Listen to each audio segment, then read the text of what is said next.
ఆ మొదటి సమూయేలు గ్రంథం 21వ అధ్యాయం మొదటి వాక్యం నుంచి ఈ ఎల్లాయిపాలెం ప్రార్థన కూటంలో సాయంత్రకాల ఆదివారపు ఆరాధనలో చదువుకుందాం. మొదటి సమూయేలు గ్రంథం 21వ అధ్యాయం మొదటి వాక్యం నుంచి చదువుకుందాం. దావీదు నోబులో యాజకుడైన అహీమెలెకు నొద్దకు వచ్చెను. అయితే అహీమెలెకు దావీదు రాకకు భయపడి, నీవు ఒంటరిగా వచ్చితివేమని అతనిని అడుగగా, దావీదు రాజు నాకు ఒక పని నిర్ణయించి, నేను నీకు ఆజ్ఞాపించి పంపిన ఏ పని ఏదో అది ఎవనితోనైనాను చెప్పవద్దు అనెను. నేను నా పనివారిని ఒకానొక చోటికి వెళ్ళ నిర్ణయించి తిని, నీ యొద్ద ఏమి ఉన్నది? 5 రొట్టెలు గాని మరేమీ గాని ఉండిన ఎడల అది నాకిమ్మని యాజకుడి అహీమెలెకుతో అనగా, ఆ తర్వాత 8వ వచనం చూడండి. రాజు పని వేగిరముగా జరగవలెనని ఎరిగి, నా ఖడ్గమునైనను ఆయుధములైనను నేను తెలియదు, ఇక్కడ నీ యొద్ద ఖడ్గమైనను ఈటైనను ఉన్నదా అని దావీదు అహీమెలెకును అడుగగా. మనము చదివినటువంటి వాక్య భాగాలు పరిశుద్ధాత్మ దేవుడు మనకు అర్థమగునట్లు బోధించి, వాక్యపు సత్యములో మనలందరినీ ప్రతిష్ఠించి, పరిశుద్ధుల స్వాస్థ్యంలో మనలందరినీ దేవుడు భద్రపరచును గాక. ఆమేనండి. చెప్పండి గట్టిగా హల్లెలూయా. మన మినిస్ట్రీ పేరు ఏం పేరమ్మా? తెలుగులో న్యాయాధిపతి, పరిశుద్ధుడైన న్యాయాధిపతి పరిచర్యలు. మనం న్యాయాధిపతి అనగానే ఏమనుకుంటామంటే, భూలోకంలో ఉన్న మనుషులకి న్యాయం తీర్చే న్యాయాధిపతి,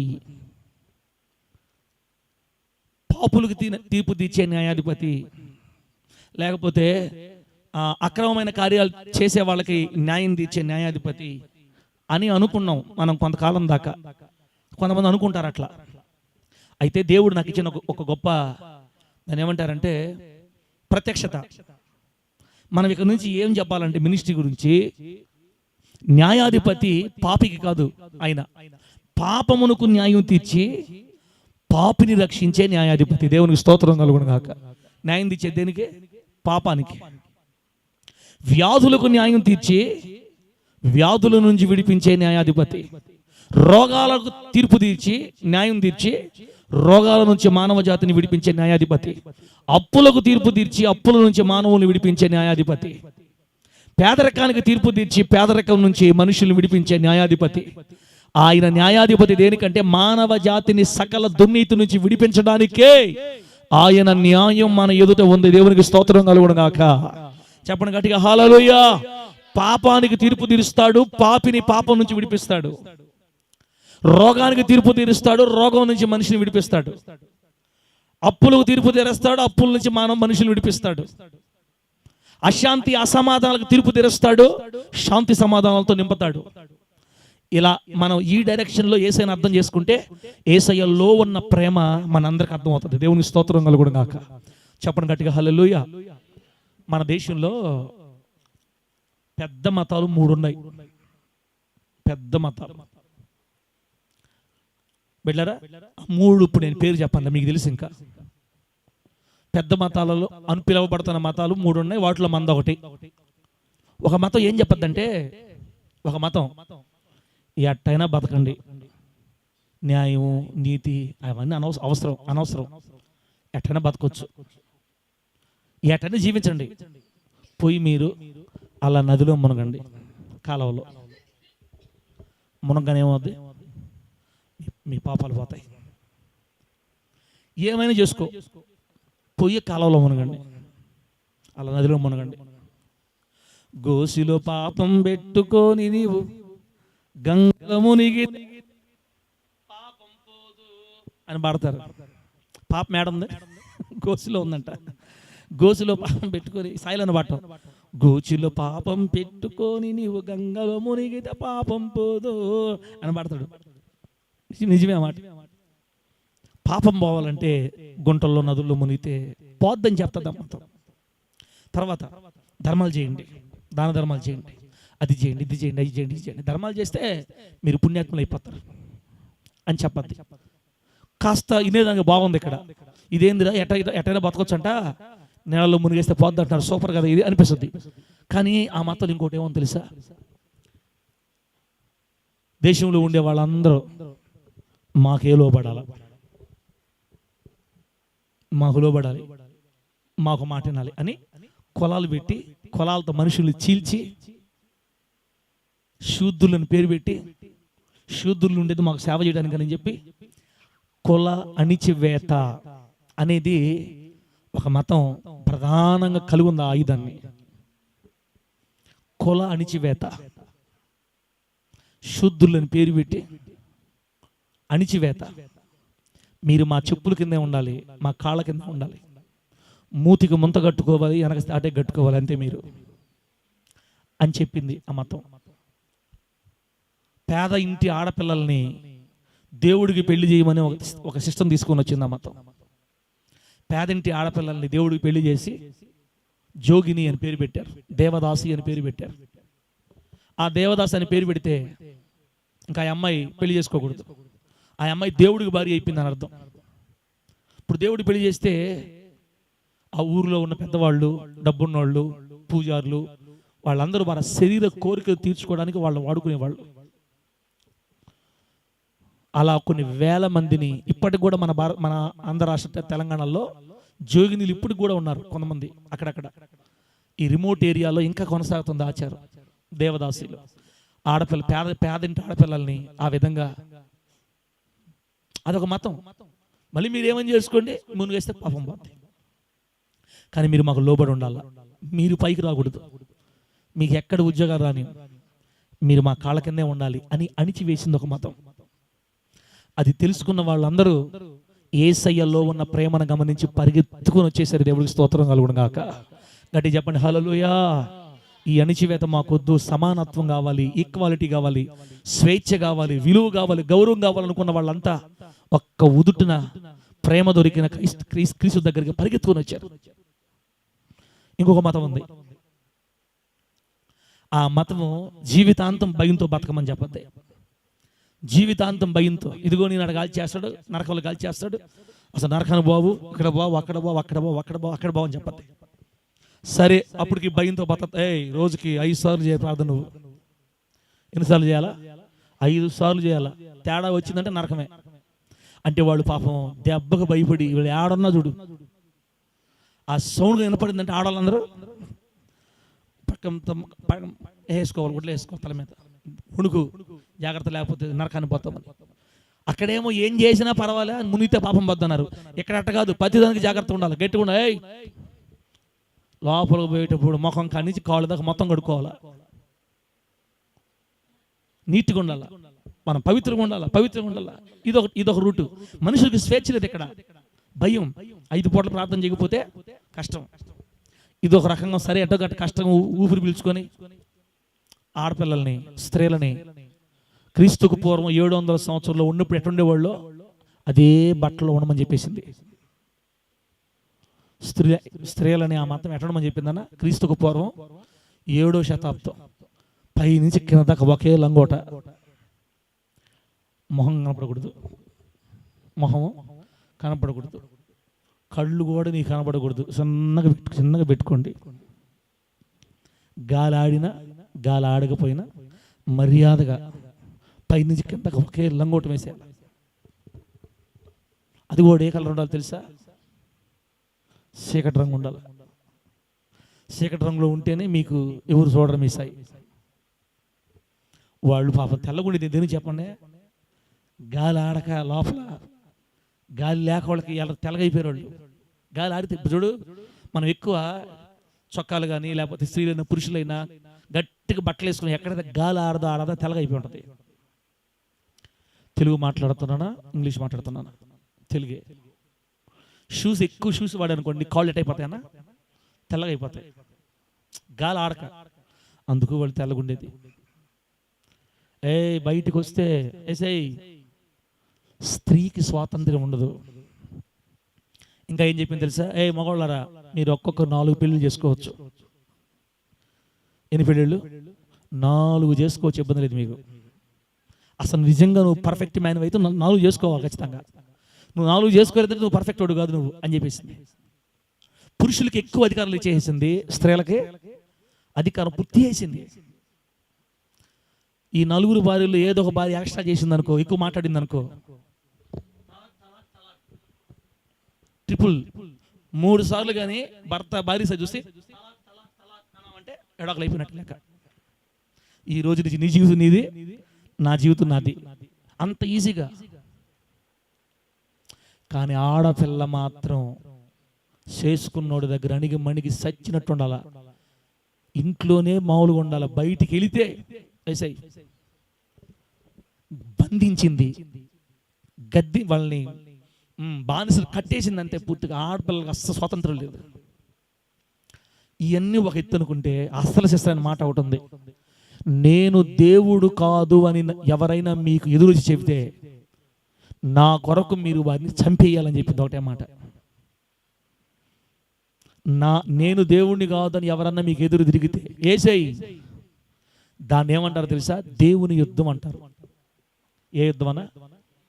ఏమన్నా వెళ్ళిపోయావా? అప్పుడే వచ్చేయి రా, కమాన్, కష్టపడ్డవాళ్ళైనా రాత్రంతా. పవిత్ర యుద్ధం అంటారు ఒక పేరు, దేవుని యుద్ధం అంటారు. వాళ్ళ భాషలో చెప్పాలంటే అంటారు దేవుని యుద్ధం. నేను దేవుని కాదని ఎవరన్నా అడ్డొస్తే మీరు దయ తలచొద్దు. నేను చదివి పెట్టారా వాళ్ళ బుక్, నేను చదివి చెప్తున్నా మీకు, నేను చదివి చెప్తున్నా. ముఖ్యంగా యూదుల్ని చంపేమని చెప్పింది పూర్తిగా. యూదుడు కనబడితే కోసవతల పడండి ఒక్కొక్కరిని చెప్పింది. అందుకే వాళ్ళు ఈ రోజున యూదులను చంపడానికి పట్టు. వాళ్ళు ఇంకో మాట అసలు అన్నిటికంటే ట్విస్ట్ చెప్పమంటారు మీకు. పాస్టర్ గారు చదివిన వాక్యం ఏంది, నువ్వు చెప్పేది ఏంది, ఏం వాక్యం చదివిచ్చేవు, నువ్వు ఏం చెప్తున్నావు, ఆడక తీసుకుపోయేదానికి మీకు లూప్ పాయింట్ చెప్తున్నాను అనమాట. ఫైనల్గా ఏం చెప్పిందంటే, నా కొరకు మీరు చేసే యుద్ధాల్లో, దేవుని యుద్ధాల్లో ఒకవేళ మీరు ప్రాణాలు పోతే, ఒకవేళ మీరు చనిపోతే స్వర్గంలో మీకోసం 72 మంది కన్యలు సిద్ధంగా ఉంటారు. ఎంతమంది? 72 మంది, ఒక్కొక్కరికి 72 మంది స్వర్గంలో. ఇక్కడ భూమి మీద 4, ఏడు మీకు సాల్లా, ఆడికొస్తే 72 మంది పెళ్లిగాని ఆడపిల్లలు. ఒకటే స్వర్గం. ఇంకా తినటం 72 మంది తిరగటం, తినటం 72 మంది తిరగటం. మీకు ఆనందం సంతోషం కావాలనుకుంటే నా కోసం చేసే యుద్ధంలో మీరు చచ్చిపోవాలా అని చెప్పి రాశారు దాంట్లో. అందుకు కదా వాళ్ళు బాంబులు పేల్చేసుకునేది వాళ్ళ. అందుకు వాళ్ళు ఆత్మాహుతి బాంబులు అయిపోయేది. శరీరానికి బాంబులు కట్టుకోవటం, మనుషులు పేల్చేసుకోవటం. తుండేలు పేలికలు అయిపోతారు అంతే, మొక్కలైపోతారు అంతే. కారులు పేల్చేసుకుంటారు. మన ఈ మధ్యకాలంలో మనం ఢిల్లీలో కారు బాంబు వెళ్ళింది కదా, కారులో కూర్చొని ఆ వ్యక్తి తనకు పెట్టుకొని కారులో లోపల పెట్టాడా? మనిషి మానవ బొమ్మేనా లేదా మానవ బొమ్మ? పక్కెళ్ళిపోయాడా? కారులో సెట్ చేసి. ఇన్ని ఉదాహరణలు ఉన్నాయి. వాళ్ళ పేల్చేసుకున్నాయి. ఎందుకు వాళ్ళు పేల్చేసుకున్నారు తెలుసా? చచ్చిపోతే ఎంతమంది ఉన్నారు అక్కడ? ఎంతకి భూమి మీద బతికి ఒక భార్య తేగలేకపోతున్నారు. ఆడగైతే 72 మంది ఎవరిని సాకబల్లే. స్వర్గంలో అన్ని సమృద్ధిగా ఉంటాయి. తినటం, చేతులు పడుకొని తిరగటం నచ్చిన మనిషితోటి నమ్మేస్తున్నారు వాళ్ళు. ఉగ్రవాదాన్ని రేపతుంది ఒక మతం. చంపేయి, కోసేయి, నరికేయి, బాంబులి, ఎలాగైనా ప్రపంచం అంతా మన మతం రావాలి, నేనే దేవుణ్ణని ఒప్పుకోవాలి అని వాళ్ళని రెచ్చగొడుతుంది ఒక మతం. అక్కడ ఉన్నటువంటి ఆ భయంకరమైన తీవ్రతని తట్టుకోలేక యేసుక్రీస్తులో ఉన్న స్వాతంత్ర్యాన్ని చూసి కోట్ల మంది పరిగెత్తుకొని వచ్చేస్తున్నారు యేసయ్య దగ్గరికి. ఆమేన్ చెప్పండి, గట్టిగా చెప్పండి హల్లెలూయా. ఒక దగ్గరేమో అణిచివేత, మీరు ఎదగకూడదని చెప్తారు. ఒక దగ్గరేమో చంపుకుంటా పోతున్నారు. ఆడ మనిషికి పొరపాటును కూడా స్వేచ్ఛ లేదు. ఇక మిగిలింది ఈరోజు నువ్వు నేను ఆరాధిస్తున్న యేసయ్య మార్గం. ఇక్కడ ఏ రిస్ట్రిక్షన్స్ ఉండవు. ఆమేనండి.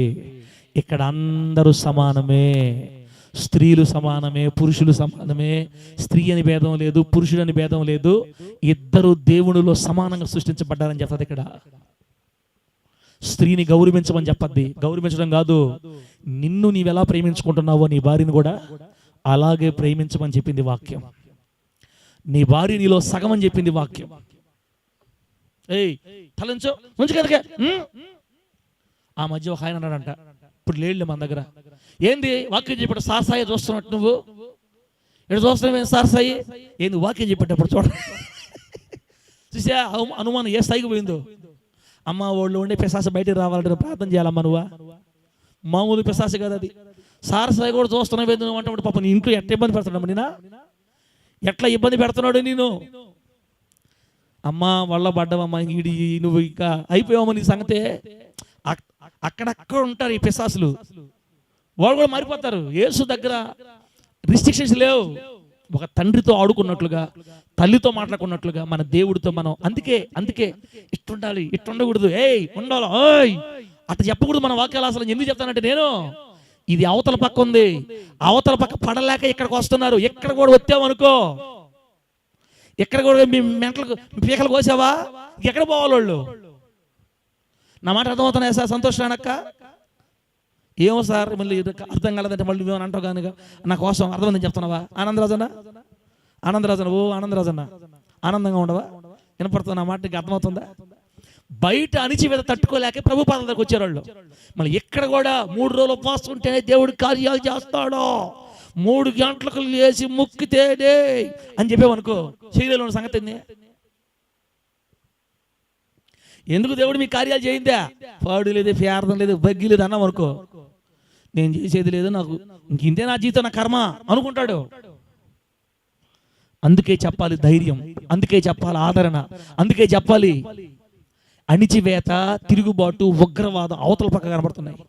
ఇక్కడ ప్రేమ కనపడాలి తమ్ముడా, ఇక్కడ ప్రేమ కనపడాలన్నా ఇక్కడ యేసు ప్రేమ పొంగి పొరలాలు యేసు నామలు అంతే. అప్పుడు అణిచివేత గురి వాళ్ళందరూ పరిగెత్తి వస్తారు దేవుని సన్నిధికి. ఇంకా అందుకోసం చెప్పే ఇప్పుడు దాకా ఈ విషయాలన్నీ ఇప్పుడే కాదు. అందుకే ఈరోజు ప్రపంచవ్యాప్తంగా మరి సగానికంటే ఎక్కువ మంది యేసయ్య పాదాలు ఎందుకు పడ్డారంటే, ఇక్కడ సమానత్వం ఉంటుంది, ఇక్కడ గౌరవించడాలు ఉంటాయి. వందనాలు అక్క అంటారు, వందనాలు చెల్ల అంటారు, లోకంలో పేర్లు పెట్టి పిలుస్తారు, మే అంటారు బయట. అదే మే అని పిలిచే ఆ స్త్రీని మందుల్లోకి రాగానే వందనాలు అక్క అంటారు, వందనాలు తల్లి అంటారు, వందనాలమ్మ బాగున్నారా అంటారు. ప్రేమకు పునాది యేసులోనే ఉంది, యేసు నామంలో. స్త్రీలని గౌరవించే తత్వం యేసులో, యేసు పాదాల దగ్గర ఉంది. అందుకే అణిచివేత గురై కన్నీళ్లతో గుండెలు బాదుకునే వాళ్ళందరూ ఈరోజు యేసు దగ్గరికి వచ్చినప్పుడు పోయారు. ఎగతాళి చేస్తారు బయట మనల్ని, రైస్ బ్యాగుల కోసం మారిపోతున్నారు, 100 రూపాయల కోసం మారిపోతారు అంటే కావాలని. మనం ఎందుకు యేసయ్య పాదాల దగ్గరికి వచ్చామో మనకు తెలుసు బిడ్డలారా. కాబట్టి యేసయ్య మనకు అంత మేలు చేశాడు, మనల్ని అంత దగ్గర హక్కును చేర్చుకున్నాడు. కాబట్టి మనము దేవుని ప్రేమను ప్రకటించాలి. కాబట్టి న్యాయాధిపతిని మనం ఎలా నిర్వచించాలంటే, ఆయన పేదరికాన్ని న్యాయం తీర్చి పేదరికం నుంచి తన ప్రజలు విడిపించే దేవుడు. దేవుని స్తోత్రం కలుగునుగాక. అణిచివేతకు తీర్పు తీర్చి అందరికి సమాన గౌరవం ఇచ్చే దేవుడు. మన బైబిల్లో స్త్రీలని తక్కువ చేయమనుందనా? యేసుక్రీస్తు చనిపోయి లేచిన తర్వాత ఫస్ట్ ఎవరు కనపడ్డాడు? పురుషుడిగా స్త్రీగా? మగ్దలేనే మరియా. 7 దయ్యాలు పట్టుకున్న మనిషి. మగ్దాలే అనే ప్రాంతంలో, సముద్ర తీర ప్రాంతంలో చేపలు పట్టుకునే ఆ ఏరియాలో ఉన్న ఒక స్త్రీ, చదువు లేదు బిడ్డలారా. కొంతమంది ఆమె పరిస్థితి పాపంలో ఉండిందని చెప్తారు, మరి మనకు తెలియదు, వివరాలు తెలియదు. ఆ 7 దయ్యాలు పట్టుకున్నాయంటే పాపంలో ఉంటేనే పట్టుకుంటాయి, మంచి వాళ్ళని పట్టుకో. సరే ఏదో ఒక రకంగా ఆమె అపవిత్రమైన జీవితాన్ని ప్రభు కడిగి 7 దయ్యాలు వెళ్ళగొట్టి, అంత జ్ఞానం లేదు, అంత తెలివి లేదు, అని యేసయ్య అంటే పిచ్చి ప్రేమ ఉంది ఆమె అని చెప్పడం గట్టిగా. ఎల్లాపాలెం కాదు, వరిగొండ కాదు, అమెరికాలో ప్రార్థన కూడా చేస్తుంది. ఏడ ప్రార్థన? అమెరికాలో ప్రార్థన అన్న కూడా విమానం తోకబడుకుని లేచిపోతే గల్లు అంతే. నేను రావాలి యేసు దగ్గరికి, ఆయన ప్రార్థన దగ్గర నేను రావాలి, నా ప్రభు మాట నేను వినాలి. యేసయ్య ఇట కూర్చొని మాట్లాడుతుంటే ఏడే కూర్చో ఉంటుంది, ఇట చూస్తుంటే యేసయ్య ముఖం వస్తాయి. ఒకవేళ పెళ్లిగా అయి ఉంటే, ఏంది మే అట్టే చూస్తా సార్, ఎప్పుడు చూడ సార్ నువ్వా అని ఉండేవాడేమో ఆ మనిషి అన్నట్టు. నువ్వు తెలిసింటుంటారు యేసయ్య మాటలు. దేవుని మాట అంటే భలే ఇష్టం, దేవుడు అంటే పిచ్చి ప్రేమ. చదువు లేదు, వెర్రి మనిషి, కానీ యేసయ్య ఆమెకి ఎంత విలువిచ్చాడు చూడండి. మరియా అని పిలిచాడు చనిపోయింది. ఆయన పునరుద్ధరణ అయిన తర్వాత మరియా రబ్బోనే అని ఏడ్చింది, ఆకలేసింది. పో నా శిష్యులు చెప్పు, గలలికి రమ్మని చెప్పు. ఎందుకు ఏడుస్తావు? ఎందుకు దిగులు పడతావు? నీ నీ నీ తండ్రిని ఎవరు ఎత్తుకోవాలా? నీ ప్రభుని ఎవరు ఎత్తుకోవాలా? ఎవరు నన్ను ఎత్తుకోపోయేది? మరణమును గెలిచి లేచేనని చెప్పు నా శిష్యులకి. దేవుని స్తోత్రం కలుగును గాక. అక్కడ బైబిల్ రాయబడింది, ఆనందముతో గంతులు వేస్తా వెళ్ళిందంట. స్త్రీని పురుషుని సమానంగా చూడమని చెప్పింది. స్త్రీని గుండెల్లో పెట్టుకోమని చెప్పింది. స్త్రీలు బలహీనులు కాబట్టి వాళ్ళతో జ్ఞానంగా కాపురం చేయమని చెప్పింది బైబిల్ మనకి. అంతేకాని 3 కోటింగ్లు కొట్టు వచ్చే ఆ భార్యని మామూలు కొనకూడదు. ఒక ఆయన చెప్పాడు నాకు, పెళ్ళిని కొత్తల్లో మామ అవుతాడు, రే అల్లుడా కొత్తగా పెళ్లి చేసుకుని మురిసిపోతున్నావేమో, కొంగుని కట్టేసుకుంటారు భార్యలు, జాగ్రత్త. వారానికి ఒక్కసారి ఏమి లేకపోయినా కొట్టాలా భార్యని. చూసే ఎడ చెప్తున్నారు మనుషులు. అందరూ ఏం చేస్తావు సేవి పని నువ్వా? భార్య అన్నిట్లో పర్ఫెక్ట్గా ఉన్నా కూడా ఏదో కలగ చేస్తాం కొట్టాలంట. ఎందుకంటే ఆడ మనిషికి కానీ మనం కానీ సెలవిచ్చామంటే ఆ మనిషి రెచ్చిపోద్ది, మనం లెక్క కూడా చేయదు. అప్పుడప్పుడు 4 గుద్దులు కుదుతుంటే అప్పుడు లైన్లో ఉంటుంది, ఒరే సైతాన్ కబ్బేట ఎవరురా మీకు నేర్పించింది? ఆ పాత అట్టే ఉండి అమ్మా, మా అమ్మమ్మల టైంలో, మా అమ్మమ్మల కాలంలో భర్తలు తాగటం వచ్చి కొట్టడమే కదా. ఆ తల్లులు ఎట్ట కష్టపడ్డారో కానీ ఈ రోజులు కొట్టుకుంటారా? అంత లేదు. ఇప్పుడు నువ్వు చదువుకున్నావు, నేను చదువుకున్నా. నేనేంది ఇప్పుడు జెన్జీ కాలం. ఇది జెన్జీ కాలం ఎట్టని తెలుసా? భర్తలే భార్యలకి సఫర్లు చేస్తున్నారు పోయి. ఏంటి వత్తమంటావా, కాళ్ళు వత్తమంటావా, వద్దు అని తింటాడు ప్లేట్లో. ఈ షార్ట్లో చూపిస్తుంటా చూస్తుంటాడు. నేను జెన్జీ ఎంత ఫాస్ట్లో ఉందా, అది పాలు పెట్టిపో అంటది, పెట్టాలా అప్పుడే పడిపో తాగదాం. ఇప్పుడు స్త్రీలకి పెరిగిపోయింది కెపాసిటీ. యేసయ్య దయ వల్ల భార్య భర్త సగమని, జ్ఞానంగా కాపురం చేయమని, వాళ్ళని బాధ పెట్టొద్దని, నిష్ఠూరు పెట్టొద్దని రాయబడింది బైబిల్లో కూడా. భార్యలు ఏం పెట్టకూడదు అంటారా? ఎంత స్వేచ్ఛ, ఎంత ప్రేమ. భార్యని కానీ స్త్రీని కానీ ఎంత గౌరవించమని నేర్పిన ఒకే ఒక్క గ్రంథం పరిశుద్ధ బైబిల్ గ్రంథం. ఆమె చెప్పండి గట్టిగా హల్లెలూయా. విధవరాళ్ళని ఏడిపిస్తే నేను విధవరాల పక్షాన్ని ఏం చేస్తానో వ్యాజ్యమాడతానని విధవరాళ్ళ పక్షాన్ని నిలబడిన దేవుడు మన దేవుడు. అందుకే కదా ఆ మందలకు వచ్చి పడుతున్నారు యేసయ్య పాదాల దగ్గర. అక్కడే నాకు స్వేచ్ఛ ఉంది, అక్కడే నాకు క్షేమం ఉంది, యేసు పాదాల దగ్గర నాకు విడుదల ఉందని ఈరోజు ఎందుకు వస్తున్నారంటే అణిచివేత తట్టుకోలేక. ఎక్కడ కూడా ఇశ్రాయేల్ పాస్టర్ గొంతు మీద కత్తి పెట్టి, ఆడవాళ్ళారా కళ్ళు పైకి ఎత్తారు ఈ మధ్యకాలంలో, మగవాళ్ళ సోడబాకనట్టు వాక్యులు పదం లేస్తే ఏందిరా అనుమానపు గొడవలు నాయన, ఇంట్లోనే అనుకుంటే ఏడ చంపుతున్నాడు మళ్ళీ మనిషి. ఏంది పాస్టర్ కళ్ళు అయిపోయినాయి, మేమెవరు చూస్తున్నాము? కాబట్టి బిడ్డలారా, అందుకే మన న్యాయాధిపతి ఎవరో తెలుసా? మనుషులకు న్యాయం తీర్చేవాడు కాదు, మనుషులకు తీర్పు తీర్చేవాడు కాదు, పాపానికి తీర్పు తీర్చేవాడు, రోగానికి తీర్పు తీర్చేవాడు, అశాంతి అసమాధానానికి తీర్పు తీర్చేవాడు, మానవ జాతిని పట్టి పీడిస్తున్న సకల దరిద్రానికి తీర్పు తీర్చి, పేదరికానికి తీర్పు తీర్చి మానవ జాతిని ఉద్ధరించే దేవుడు పుట్టాడు మన కోసం. దేవుని స్తోత్రం కలుగును గాక. చెప్పండి గట్టిగా హల్లెలూయా. అందుకే హి ఈజ్ హోలీ జడ్జ్. అందుకే ఆయన పరిశుద్ధుడైన న్యాయాధిపతి, నీతిగల న్యాయాధిపతి. ఇప్పుడు మినిస్ట్రీ పేరుని బట్టి గర్విస్తున్నాను నేను కూడా. అంతకుముందు ఎడ చెప్పాలి అర్థమైంది కాదు. మనుషులకు తీర్పు తీర్చంటే ఏంది ఇది, ఒక వెరైటీ రౌడీలాగా ఉంది పేరు అనుకునేవాడిని. ఇప్పుడు సరైన అర్థం. కాబట్టి బిడ్డరా, గొప్ప స్థితిలో పిలువబడ్డాం, గొప్ప దేవుని పదల దగ్గర ఉన్నాం, ధైర్యంగా సంతోషంగా సాగిపోవుదుము గాక. గట్టి చెప్పండి హల్లెలూయా. మీకు విషయం చెప్పంటారా? నిజానికి నేను బయలుదేరి వచ్చేటప్పుడు ఈ విషయం నా మైండ్లో కూడా అట్లా ఉంటుందన్నమాట. దేవుని నడిపింపు. మనం ఒకటి చెప్పాలనుకుని వస్తే ఇక్కడికి వచ్చేలేకే ఇంకోటి అవుతుంది సంతోషక్క, ఇంకోటి అవ్వద్ది. మనం చెప్పాలనుకుని ఎడిపోయిందో ఇప్పుడు వద్దాం, మనం చెప్పాలనుకున్న దగ్గరికి ఇప్పుడు వద్దాం. దేవుడు ఏమన్నా పాట పెడతావా? మనుషులు మైండ్లోకి వస్తారు. తప్పని పెట్టు, ఏముంది రెడీగా ఉంది, ఏ పాట చెప్పు. కొత్త మన క్రిస్మస్ పాట జగాల నేల పెట్టు, రెడీగా ఉంటే. జగాల నేలే మహారాజా. అమ్మ మీకు పాట పాడకుండా చెప్పేసానంటే 2 మిక్స్ అయిపోతారు, మీరు మిస్ అయిపోతారు. ఇది కొంచెం సేవ్ చేసుకోండి, మైండ్లో పక్కన రూమ్ పెట్టేసేయండి. ఇప్పుడు మళ్ళీ ఫ్రెష్గా వినాలి, మళ్ళీ ఎందుకంటే పల్లా పాడదాం మధ్యలో.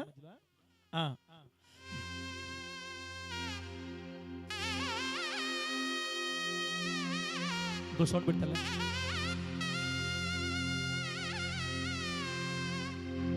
చాలు చాలు, పాయింట్ తగ్గి.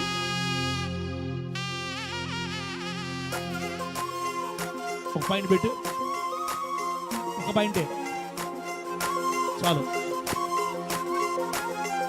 ఆమేన్. గ్లోరీ.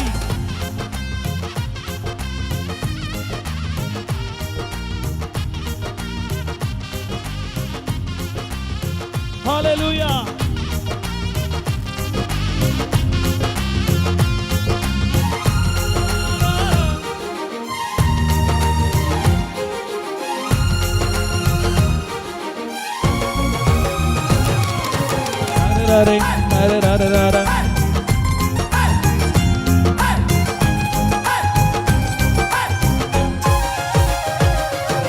జగాల నేలే మహారాజా, సృష్టికే యజమానుడా, రమ్యమైన పోలికలో మమ్ము చేసిన యేసయ్యాని మనోహర ప్రతిరూపం మానవాళికిచ్చావే.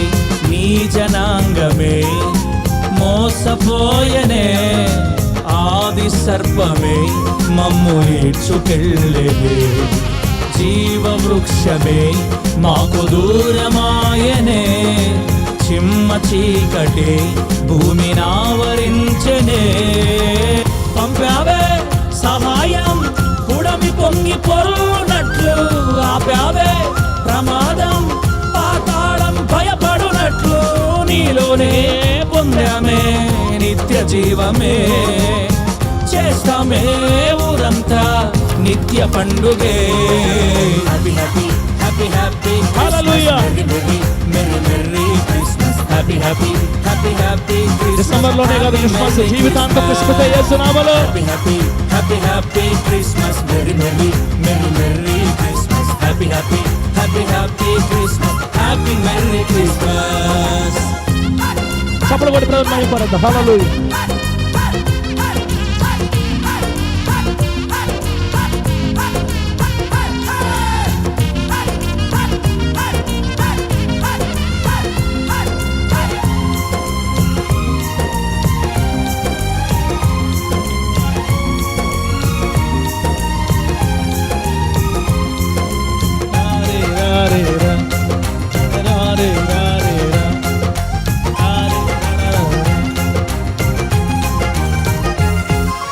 దూత వచ్చి చాటి చెప్పెను రక్షకుని రాక, తరము వెంబడి తరము దొర్లి మాకు చేరిందిలే.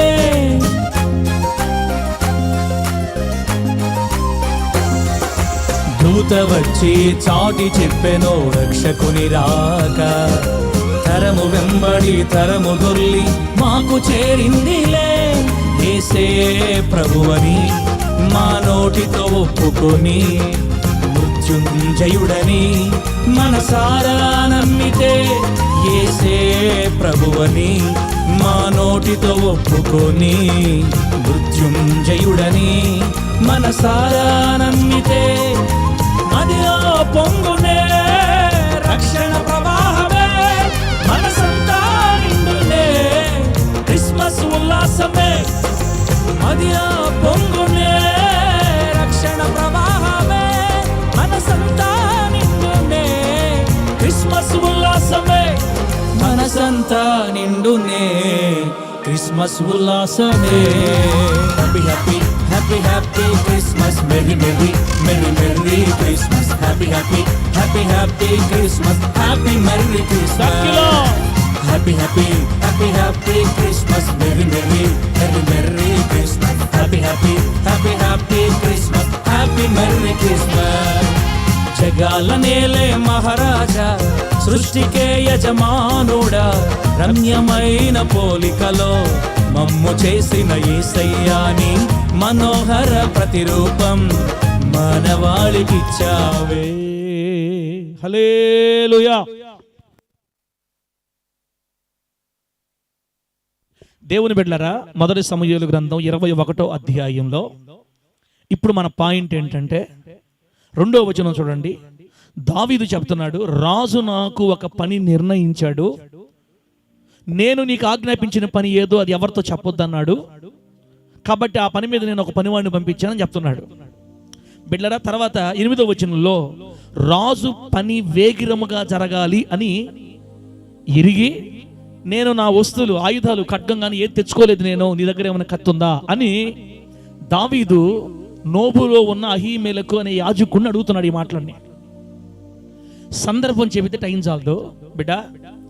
అమ్మలారా, సౌలు రాజు దావీదును చంపాలని తరుముతున్న రోజులవి.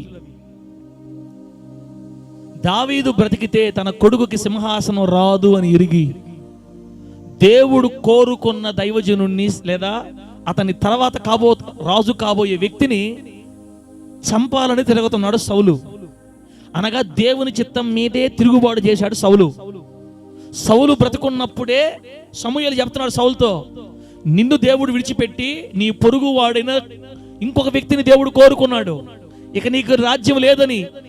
ఆల్రెడీ సేవకుడి చేత దేవుడు మాట్లాడినా దేవుడే కోరుకున్నటువంటి వ్యక్తిని చంపడానికి తిరుగుతున్నాడు. అనగా ఒక మాటలో చెప్పాలంటే దేవుడి మీదే తిరుగుబాటు చేస్తున్నాడు సౌలు. ఇప్పుడు సౌలును పక్కన పెడదాం. ఆ భయంతో పారిపోయి నోబులో ఉన్న యాజకుడి దగ్గరికి వచ్చాడు అనమాట. అక్కడ దావీదు గారు అబద్ధం చెప్తున్నాడు. నిజానికి దావీదు వచ్చింది దేనికి? వాళ్ళ మాన్ చేతులు తప్పించుకోవడానికి వచ్చాడు. కానీ ఈ విషయం వాళ్ళతో చెప్తే వాళ్ళు భయపడతారని, అయ్యా నన్ను ఒంటరిగా వచ్చినందుకు భయపడ్డాడంట. దావీదు ఒంటరిగా వచ్చేసరికి భయపడిపోయాడు. ఏమయ్యా ఒంటరిగా వచ్చి ఏంది. అప్పుడు ఆ భయాన్ని తొలగించడానికి అసలు నిజం చెప్పమంటారా, దావీదు గారు అతని ఎందుకు వెళ్ళాడంటే, ఆకలి అవుతుంటే భోజనం కోసం వెళ్ళాడు. తల్లి దేనికోసం వెళ్ళాడు? దావీదు రాజుకు కూడా అన్నము దొరకని రోజులు ఉన్నాయి తినడానికి. మరి దేవుణ్ణి నమ్ముకుంటే అన్నీ కలిసి ఉండాలా? అప్పుడప్పుడు మనకి శ్రమలు రాబలేదా? కష్టాలు రాబలేదా? బిడ్డ గుర్తుపెట్టుకోండి, శ్రమలు మనకు మొదట్లోనే వస్తాయన్న. ఎప్పుడు వస్తాయి తల్లి? ఎప్పుడు వస్తాయి చెప్పండి? ప్రారంభంలో వస్తాయి. జీవితాంతం శ్రమలు రావు. గుర్తుపెట్టుకోండి, తిండికి మనం కష్టపడేది మొదట్లోనే ఉంటుంది. ఇప్పుడు నాకు 14 సంవత్సరాల సేవా అనుభవం ఉంది. రేపు 15 పెట్టద్ది, మార్చి 11వ తేదీ 15 సంవత్సరాలకు వెళ్తాం మనం. ఈ 14 సంవత్సరాల అనుభవాల్లో మొదటి 4-5 సంవత్సరాల్లో నేను అనుభవించిన తిండిలేమి, ఆహారలేమి ఇప్పుడు నాకు లేదు. తిమోతన్న బాంధవంతో పోయానంటే తినలేక గొడవలు వచ్చేస్తున్నాను. ఆయన పోతే వెంకటేశ్వరపురం, లేకపోతే ఇంకోటి, పోతే వెంకటేశ్వరపురం, లేకపోతే ఫస్ట్లో స్టార్టింగ్లో 40 రూపాయలు ఉంటే చికెన్ ఫ్రైడ్ రైస్ తినాలని ఆశ. పాస్టర్ నా సంగతి తెలిసి ఈ తిండిపోతోడికి ఎందుకులే పాపం, ఆయన తర్వాతే ఏదైనా వాళ్ళంతా పెరుగు పోసుకుని తిని రూపాయి 10 రూపాయలు 5 రూపాయల బిళ్ళలన్నీ పక్కన పెట్టి శుక్రవారంకో శనివారంకో నా చేతులు పెట్టేది, పో తినిపో అని. ఇంకా అట చాలాసార్లు నేను తిని పాస్టర్కి ఏం లేకుండా వచ్చిన రోజులు ఉన్నాయన్నమాట. పాస్టర్ నా కోసం బలైపోయింది స్టార్టింగ్లో. తిన్నలే పాపం తిండిపోతూ తిన్నే, ఆమెకి ఏం లేదు, ఇంట్లో ఏం చేసుకుంటే అది నేను కూడా పట్టించుకోండి కదా. తిండి ఆకలి ఆకలి ఆకలి. వారంకి ఒక్కసారి తినడానికి సోమవారం నుంచి డబ్బులు కూడబెట్టుకునేది 40 రూపాయలు అప్పుడు నేను తినేటప్పుడు. కానీ ఇప్పుడు బిడ్డ ఇప్పుడు అట్లేదు కదా. ఏం తినాలన్నా తినగలిగే స్థితిలోకి దేవుడు నన్ను తీసుకొని వచ్చాడు. మీ ద్వారానే కదా. మీ ఇళ్లలో వద్దో అంటే తోసి పెట్టి గొల్లలు వస్తున్నాయి యేసునామాలు అంతే వేడికి. ఒకప్పుడు లేదు అది. ఇంకొక 10 సంవత్సరాల తర్వాత కూడా మళ్ళీ నాకు తిండికి లేకుండా ఉందంటే అది ఆశీర్వాదం కాదు. గుర్తుపెట్టుకోండి, మళ్ళా అది ప్రారంభంలోనే ఉంటుందక్క. దావీదు గారికి ఈ రోజు ఎప్పుడు తెలుసా? మొదటి 12 సంవత్సరాల్లో. అంటే దావీదు గారి సింహాసనం ఎక్కక ముందు బాధలు. ఒక్కసారి సింహాసనం ఎక్కిన తర్వాత ఇక మరలా ఎన్నటికీ దావీదు గారి ఈ దినాలు చూడలేదు. కాబట్టి మన జీవితంలో ప్రారంభంలో ఖచ్చితంగా కష్టాలు వస్తాయి. మొదటి 10 సంవత్సరాల్లోనో బిడ్డలారా, మొదటి 10 సంవత్సరాలు, మొదటి 5 సంవత్సరాలు, మొదటి 12 సంవత్సరాలు అట్లా మొదటి ప్రారంభ దినాలు ఎవరైనా ఉండి తిండికి కూడా తగిన పరిస్థితులు దిగులు పడద్దు. దావీదు గారు కూడా తిండి లేని రోజులు గడిపాడు. యాజకుడి దగ్గరికి వెళితే రొట్టెలు ఉంటాయని తెలుసుకొని ఆ రొట్టెలు ఎవరు తినకూడదు. ఇంకో మాటనండి, సాయంత్రం పూట సాయంత్రమా ఉదయాన కొత్త రొట్టెలు పెట్టేటప్పుడు పాత రొట్టెలు ఉదయాన్ని తింటారు అనమాట. ఆ రొట్టెలు తీసే సమయం దావీదు గారు బాగా తెలుసు. ఇంకొక అరగంట రొట్టెలు తీస్తారు అనగా ముందు వెళ్ళిపోయాడు. ఈ టైంకి అయితే రొట్టెలు తీస్తారు అక్కడ, వెళ్ళి మనం తినొచ్చు అని రొట్టెలు తినడానికి ఆ మాట చెబితే బాగుండదని దానికి కొంచెం ఒక కథ, ఒక అబద్ధం చెప్తున్నాడు అక్కడ. రాజు నాకు ఒక పని నిర్ణయించాడు, ఆ పని ఎవరితో చెప్పొద్దన్నాడు, దాన్ని త్వరగా చేయమన్నాడు. ఆల్రెడీ ఒక పనులు పంపించున్నాను నేను, నీ దగ్గర ఏమైనా తినడానుకున్నాయా? మీ దగ్గర ఏమైనా తినడానుకున్నాయా బిడ్డలారా? ఆ తర్వాత 8వ వచనంలో రాజు పని వేగంగా జరగాలని, రాజు పనిని స్పీడ్గా చేయాలని నేను వచ్చే ప్రయాణంలో నేను నా ఆయుధాలు మర్చిపోయాను, ఇక్కడ ఏమైనా కత్తి అట్లాంటి ఆయుధాలు ఏమైనా ఉన్నాయా అని అడిగాడు. యుద్ధం చేయడానికి కత్తులు కూడా లేకుండా పేదరికం. అక్కడ గొలియాత్ కత్తి ఉంటే గొలియాత్ కత్తిని ఇచ్చాడు అనమాట. తర్వాత బిడ్డలారా, ఇది దాని వెనక ఉన్న కాంటెక్స్ట్, సందర్భం. అయితే ఇప్పుడు మన పాయింట్ ఇది కాదు, ఇప్పుడు మన పాయింట్ చెప్తాను నేనండి. రాజు పని వేగిరముగా జరిపే సేవకులు దేవునికి కావాలి. ఆమేనండి, గట్టి చెప్పండి హల్లెలూయా. దేవుడికి ఎవరు కావాలి? రాజు అంటే మన దేవుడు.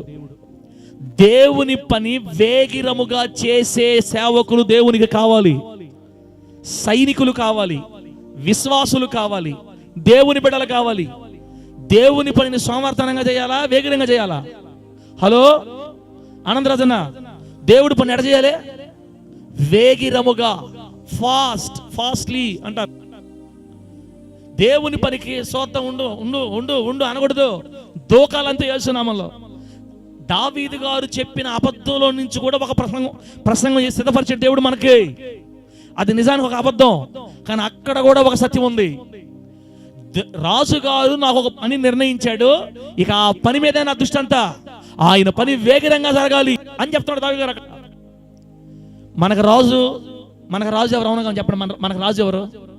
హలో, రాజులకు రాజు, ప్రభువులకి హలో, రాజులకు రాజు, ప్రభువులకు ప్రభు, రాజాధి రాజు. మన ఎవరమే? ఆయన సైనికులవి, పిల్లలవి, ఏదైనా. ప్రస్తుతానికి రాజుగారి పని జరిగించుకోవడానికి మనల్ని సైనికులుగా, సేవకులుగా పెట్టుకున్నాడు దేవుడు. మనము ఆయన సేవకులమే. ఒక పని మనకు అప్పగిచ్చాడు. ఇప్పుడు ఆ పని మనం ఎలా చేయాలి? దేవుడి కొరకు వేగిరముగా చేయాలి. దేవుడికి ఎవరంటే ఇష్టమో తెలుసా? దేవుడి పని అంటే పరిగెత్తే వాళ్ళంటే ఇష్టం. ఆమేన్, ప్రైజ్ ది లార్డ్, హల్లెలూయా. దేవుడి పని ఎడ పరిగెత్తాలా? అది ఫాస్ట్లీ. పిలిచిన గంటకు రాకూడదు బయటికి. కొంతమంది పిలిచిన గంటకు వస్తుంటారు బయటికి. దేవస్థానమ్మా, దేవుడి పని అంటే ఏందిరా ఈ కర్మ? మాకు ఏంది కర్మ? ప్రార్థన పెట్టుకుంటే మాకు ఫోన్లు చేస్తుంటారు, మాకు ఇంట్లో ఉండవల్లే, మేము పోవల్లే.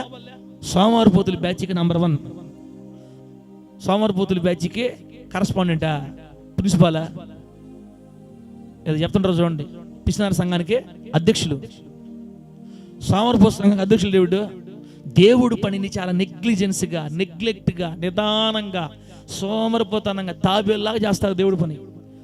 దేవుని పనిని కుందేళ్ళలాగా చేసేవాళ్ళు కావాలా యేసయ్యకి?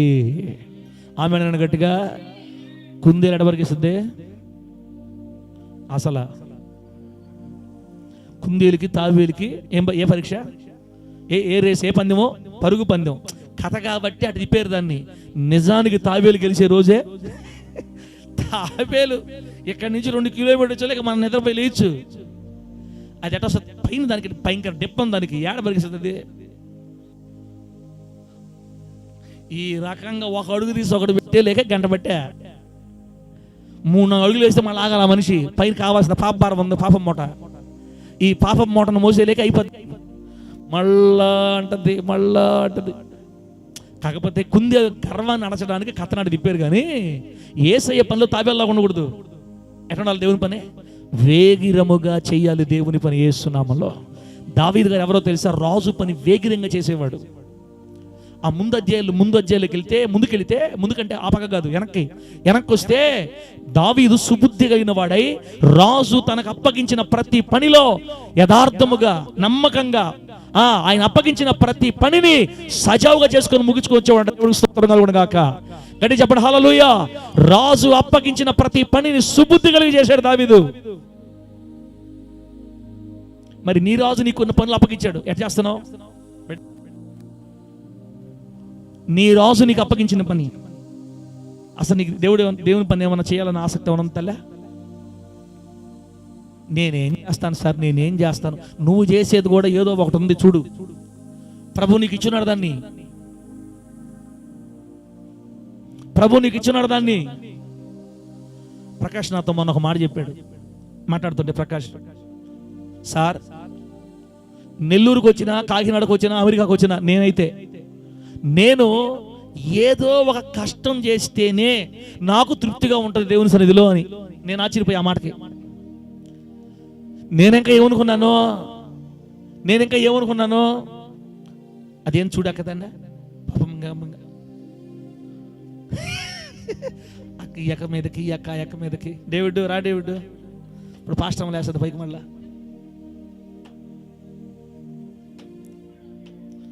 దాన్ని పడేసిపోతా. ప్రభువు నామానికి మహిమ కలుగును గాక. గట్టిగా చెప్పండి హల్లెలూయా. చెబుదాం గట్టిగా హల్లెలూయా. ఏం చెప్పానన్నా, ఏం చెప్పాను? అంద్రయ దేవుడి పని నడిచేయాలి,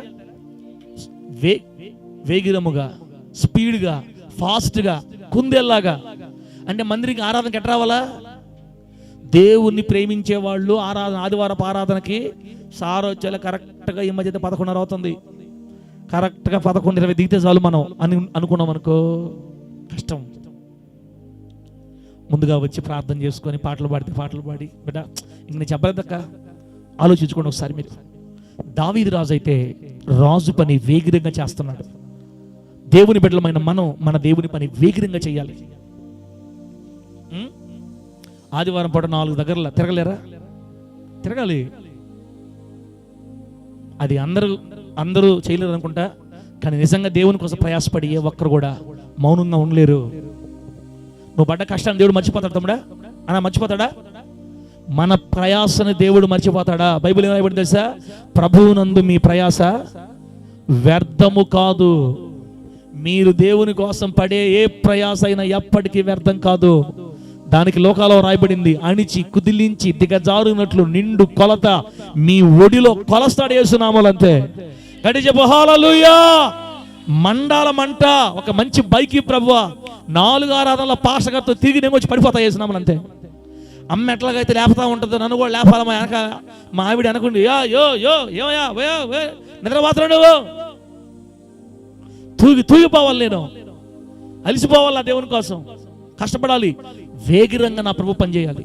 దేవుడు నాకు అప్పగించిన ఏ పని వేగిరంగా ఉండాలి, ఆసక్తిగా ఉండాలి, స్పీడ్గా చేయాలి, తృష్ణ కలిగి చేయాలి, మండే కోరిక కలిగి చేయాలి దేవుని పని దావీదులాగా అని మనల్ని దేవుడు ఈరోజు కాస్త పురికొల్పుతున్నాడు. దేవుని స్తోత్రం కలుగును గాక. చేయలేదని తిట్టడానికి అది వాక్యం బిడ్డ. ఇంతవరకు మీరు చేయలేకపోయారు, మీరు వేస్ట్, దానికోసం కదా ఇప్పుడు వాక్యం చెప్పే దేవుడు. ఇక నుంచి కాస్త ప్రోత్సహించబడి ఇంకా స్పీడ్గా పరిగెత్తమని దేవుడు మనల్ని ఉసిగొల్పుతున్నాడు ఈ వాక్యం ద్వారా. దేవునికి మహిమ కలుగును గాక. అయితే ఏ మాటకు ఆ మాటక నువ్వు ఏ కొలత కొలుస్తావు దేవుడు నీకు అదే కొలత కొలుస్తాడు. ఒక్క ఆదివారం ఆరాధనకు వచ్చి ఇంటికి వెళ్ళిపోయే వాళ్ళకి అదే కొలత, 2 ఆరాధనలకు వచ్చే వాళ్ళకి ఆ కొలత, 3 ఆరాధనలకు వచ్చే వాళ్ళకి ఆ కొలత, 4 ఆరాధనలకు వచ్చే వాళ్ళకి ఆ కొలత. ఏ కొలత ఆ కొలత. సార్ ఇప్పుడు మా సంతోషక్క అంటది, సార్ మాకు బండ్లు లేవు, ముసలివాళ్ళు, మేము ఏడొచ్చే 4 ఆరాధనలు అంటే మాకు ఇంకా ఆశీర్వాదం లేదా? అటనుకోబాక, నీకు కలిగిందంటూ నువ్వు కరెక్ట్గా ఉండు. ఇంట్లో ప్రార్థన పెట్టుకోవాలని చెప్పి ఇటుపోయింది అన్నమాట, ఇటుపోయింది ఆ మాట. ఇంకా మా సంతోషక్క అంటే మర్చిపోలేదని కాదులే, గుర్తు చేస్తున్నాం. మెక్కకి డబ్బులు కావాలి, పాపం డబ్బులు కావాలి కదా, దానికోసం ఆలోచిస్తున్నారులే. నేను ఇదే తలకాయ నొప్పి, డబ్బులు వద్దు, ఏం చేయద్దు లెక్క, ప్రార్థన పెడదామంటే ఇప్పుడు ట్రెండ్ మారిపోయింది. భోజనాలు పెడితేనే ప్రార్థన, లేకపోతే ప్రార్థన లే, కానుకలు ఉంటేనే ప్రార్థన, లేకపోతే ప్రార్థన లే బిడ్డలారా. కాబట్టి అక్క ఏమైతే చేయగలుగుతారు దేవుని కోసం అది చేయాలి ఫాస్ట్గా. మీరు దేవుని కొరకు ఏది చేయగలుగుతారో అది చేయాలి వేగంగా. నేను దేవుని కొరకు ఏది చేయగలుగుతాను అది చేయాలి వేగంగా. మొత్తానికి దేవునికి ఎవరంటే ఇష్టం అంటే ఆయన పనిని వేగిరముగా చేసేవాళ్ళంటే ఆయనకు చాలా ఇష్టం. హల్లెలూయా. దేవుని పనిని వేగిరముగా చేయుదుము గాక. వెళ్ళారా? నిన్న ఒక పాస్టర్ గారు నాతో మాట్లాడతా, ఇంకెవరో ఎందుకులే, మా పాస్టర్ గారు, మా ఫ్రెండ్, నా స్నేహితుడు ప్రవీణ్ పాస్టర్ గారు, నేను మాట్లాడుకుంటా, వాళ్ళు ఇల్లు మారారంట. పాస్టర్ గారు ఒక ఇంట్లో వచ్చి ఇంకో ఇంట్లోకి. బ్రదర్కి తెలిసినటువంటి కొంతమంది విశ్వాసాలు అవ్వచ్చు, లేకపోతే తెలిసిన ఫ్రెండ్స్ అవ్వచ్చు, స్నేహితులు అవ్వచ్చు, వాళ్ళకి ఫోన్లు చేసి ఇట్లా ఇల్లు మారుతున్నాం బ్రదర్, పలానా దగ్గరకు మారుతున్నాము, కొంచెం మీ అబ్బాయిని పంపించండి అని అడిగితే, లేడన్నా పనికి పోయాడని ఒక ఆమె. అలా బండి పంపించండి అంటే, లేదన్నా రిపేర్ అయిందని ఒక ఆమె, ఒక ఆయన. సంఘంలో ఎంతమంది ఉంటే కనీసం ఒక్కరు కూడా మాట్లాడలేదు బ్రదర్. నాకు ఎంత ఏడుపు వచ్చిందంటే, వేదన వచ్చిందంటే, కనీసం సేవకుడు మారుతుంటే సేవకుడిని పట్టించుకునే నాతులు కూడా లేదు అని బాధపడడం పాపం. బిడ్డలారా, అట్లనే మనం విశ్వాసాలను బాధపెట్టడం, మనం వాళ్ళ మీద బాధపడాలని, వాళ్ళ మీద చెడుగా మాట్లాడడం కాదు నేను చెప్పేది. ఒక దైవజనుడు అంత బాధపడితే వాళ్ళకి ఎలా క్షేమం ఉంటుంది? దేవుని పని. సేవకుడికి ఎవరున్నారు? రేపు మేము కూడా ఇల్లు మారాలా చెబితే మీరు రారా? ఏమో నాకు కూడా డౌటే. బా మీ మమ్మీ సపోర్ట్ అమ్మా, మీక ఏం కాదు, నా బిడ్డలు వస్తారు అంటుంది. పాస్టరమ్మని దేవుడు దీవించును గాక. కౌంటర్లు వేస్తుంది అప్పుడప్పుడు మధ్యలో. ఇప్పుడు నా బిడ్డలు వస్తారంటుంది చూడు. మీరు రాకపోతే ఇన్ని ఎట్ట మారేం, మీరే కదా చేసింది. సేవకుడు ఏడిస్తే ఎంత బాధక. కనీసం ఒక చిన్న బండి పంపించడానికి, పిల్లలను పంపించడానికి కూడా ఇబ్బంది పడ్డారని చెప్తున్నాడు పాపం. నాకు చాలా బాధ వేసింది. అంటే దైవజనుడి పని అన్నా దేవుడి పని రెండు ఒకటే కదనా? ఒకటే కదా. వేగిరంగా చేసేవాళ్ళు కరువైపోతున్నారు. నెల్లూరులో ఎందుకున్నానో నాకు అర్థం కావట్లేదు బ్రదర్ అని బాధపడుతున్నాడు పాపం. ఏం కాదులే బ్రదరు, ఇవన్నీ మనకు సహజమే. ఎవరి మీద బాధపడద్దు, బిడ్డల మీద మనం బాధపడకూడదు. వాళ్ళ పనులు ఉంటాయి. ప్రభు ఇచ్చిన దాంతో, ప్రభు చేసిన దాంతో మనం చేసుకోవాలి. ఎవరో ఒకరిద్దరు వచ్చారు కదా, వాళ్ళన్నా వచ్చారు, చేశారు, అట్లా కొంచెం మాట్లాడుకుని ధైర్యం తెచ్చుకున్నాము. బిడ్డలారా, మీకు అటువంటి సమయాలు వస్తే మీ వెనక తగ్గకూడదు వేస్తున్నాము అంతే. ఎందుకంటే అది మీకు ఆశీర్వాదం అక్క. దేవుని పనిలో మనం వేగిరంగా ఉండాలి.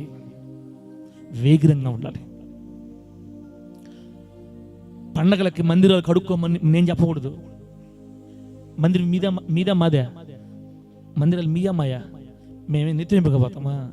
మీరే మందిరాలు మీయే కదా. నెల్లూరు మందిరం కడుక్కోండి నీట్గా అని నేను చెప్పకూడదు. లేకపోతే ఇల్లు కరెక్ట్గా కడుక్కోండి నేను చెప్పకూడదు. బిడ్డ, దేవుని మందిరాలు మీరు కడిగారులే, మన బిడ్డ కడిగారు అని చెప్తున్నా మామూలుగా.